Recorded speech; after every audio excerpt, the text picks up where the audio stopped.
I have now been fully convinced that we finally got a peak Spider-Man movie on the way. And this is coming from a nigga that loves The Amazing Spider-Man 2. I love the energy he brings. You truly get the Because I am here. Oh my god, he's so goddamn cool!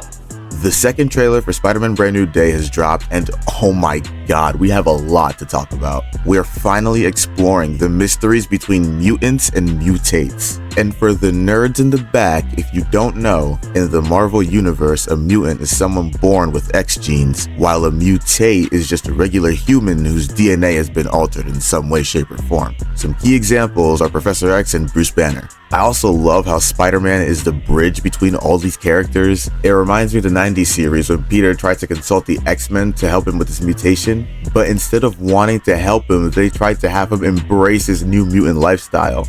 But yeah, look how that turned out. In this movie, we're also diving into those similar themes, finding balance between genetics and oneself. And who's a better director for this task than Destin Daniels, who already worked with the mutant in Wonder Man. Simon Williams in the MCU is now confirmed to be a mutant, and I really hope he's mentioned at least once in this movie. Another thing I'm also hyped for is the soundtrack. Every Spider-Man movie has a god-tier soundtrack. The orchestra during Sandman's transformation was literally peak. And oh my god, do I even need to mention? Then in Mark Webb's Amazing Spider-Man, my personal GOAT Hans Zimmerman took over, and he provided this iconic theme for Spider-Man.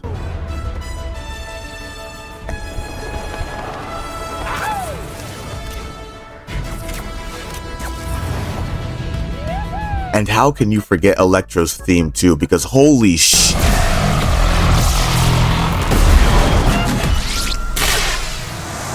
I honestly don't know any notable tracks in the Home trilogy, but I do like his Spider-Man theme, so let's just say it's peak and call it a day. But the score used for the first Brand New Day trailer, I literally can't stop listening to it. We got the mix of the New York I Love You song with an actual Spider-Man theme, and it's just fucking soothing to my ears. This is a Spider-Man theme. This literally feels like the I'm Spider-Man theme from The Amazing Spider-Man 2. Best believe once the movie album drops, I'm making a whole review on it. Let's get on with the trailer, because like I said earlier, there is a lot to go over.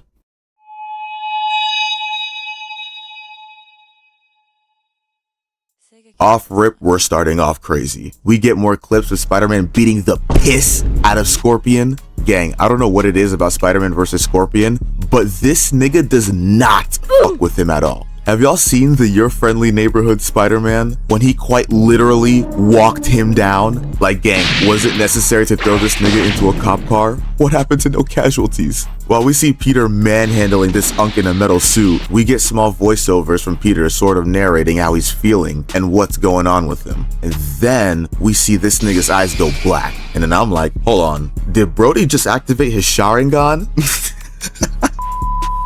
I'm assuming his eyes go black, symbolizing the spider within him is taken over, because, you know, spiders do tend to have black eyes. Some say it's the symbiote, but at what point does he even have time to get the symbiote, then go through a metamorphic change? I can't seem to make sense out of that logic, to be honest. Dude, these comic accurate shots always make me geek out. We already got these iconic shots in the first trailer, but this one really nails on the board. So per usual, Peter is stalking this girl on social media, and can I just say this is deadass the most relatable shit ever? Tom Holland in an interview said that this movie is targeted towards young adults and their day-to-day struggles with balancing social life and responsibilities. And he couldn't be any more correct. Like, I legitimately do not have a social life. I work a full-time job. I'm also a part-time editor for a YouTuber I will not name. I've got a meme page that I run on a daily, and I also run this channel, which I've sadly been neglecting. All of this shit can get a bit overwhelming, and that's where the themes of this movie really shines.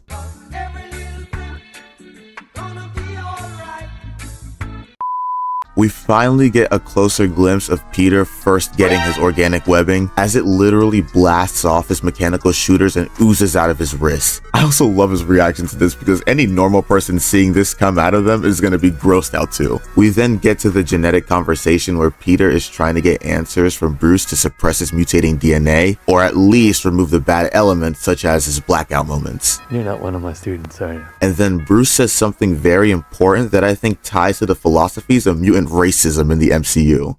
How would you decide what parts of nature are good or bad? And this line stuck with me because, as you know, the DODC doesn't even view mutants as humans anymore. They straight up want to weaponize them or keep them off the streets. I'm talking literally having full control over an entire species. And that's also been explained in the Wonder Man series. If he's capable of harnessing ionic energy, then Simon Williams is an extraordinary threat. Another thing I want to point out is the swinging in this movie. Who got this nigga doing flips off buildings, hanging off cars? Like, oh my god, Spider-Man is back! One thing that I noticed on Twitter, of all places, is people complaining about Spider-Man's quips. Guys, Spider-Man isn't Kevin Hart. He's just a kid trying to cope with his dangerous situation so he feels more comfortable with his battles. And he's an awkward dude too, so that's sort of the point of his humor. This stretching scene at the end was literally hilarious. It's so Andrew quoted, that's what makes it even better. Tom Holland wasn't lying. The humor in this movie is gonna be awesome. Now let's debate on something real quick. Sadie Sink. Who the fuck is she playing? 90% of the fandom thinks she's Jean Grey. I mean, it could be a possibility, but I just can't fucking buy it. Now, what if she's Rachel Summers, but the first one to get the Phoenix Force in the MCU? Some people also think she's Shathra just because of her abilities, but based on this, I'm convinced she's a mutant, but I'm not completely sold on Jean just yet. Then again, I could be wrong, and if I am, I'll donate $10 to a charity.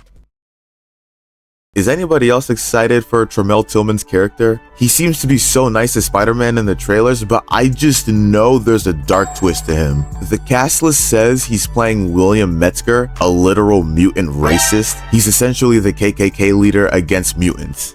Need I repeat myself and glaze the visuals again? New York is finally in danger for once for Spider-Man to save. This feels like the Insomniac games where the entire city is in chaos and it's just Spider-Man dealing with all this shit. Bro, if I was Spider-Man and I didn't know someone was possessing this nigga and he said this to me, think I might go see how MJ's doing. boy, you better hope Triangle Circle doesn't pop over your head before I hit you with the never-ending air combo. And then after almost 10 fucking years, we finally get to see Savage Hulk back in action. And this nigga is pissed. And shit, I don't blame him. Imagine living inside Mark Ruffalo's Bruce Banner, and he makes corny jokes to college niggas? Ew. Nigga, I'd rage too. Like, bro, why did they have to rush the Professor Hulk storyline? We could have gotten more ballistic Hulk, but no. That nigga Hulk got whooped by Thanos almost a decade ago and still refused to come out. We finally get some clean shots of Peter swinging with MJ. This looks a lot better than the No Way Home and Far From Home swinging scenes, I'm not even gonna fucking lie. He's much safer with her than he was in high school, and that's a nice touch. Frank meeting MJ is about to be top scene in the movie.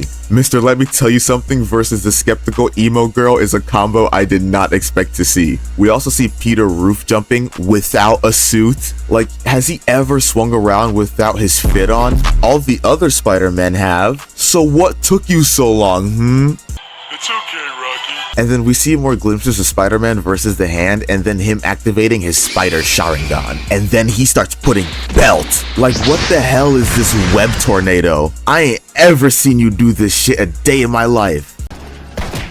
Gonna get sticky. Don't mess with the amazing Spider-Man. Yeah, this movie is gonna be a banger. July 31st is literally in pissing distance, and I can't fucking wait. Thank y'all so much for watching, subscribing, liking, and commenting. Damn, you guys are amazing doing all of that at once. Shit. And I'll catch y'all in the next one. Peace.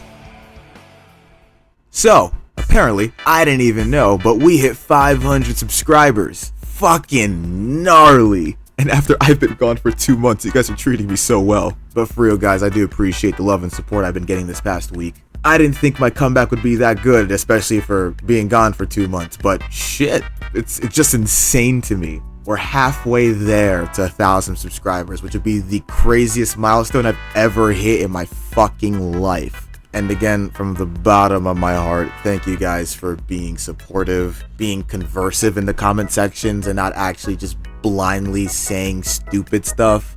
We're actually having civil conversations, and I truly appreciate that. And for real, I'll catch you guys in the next one. Peace.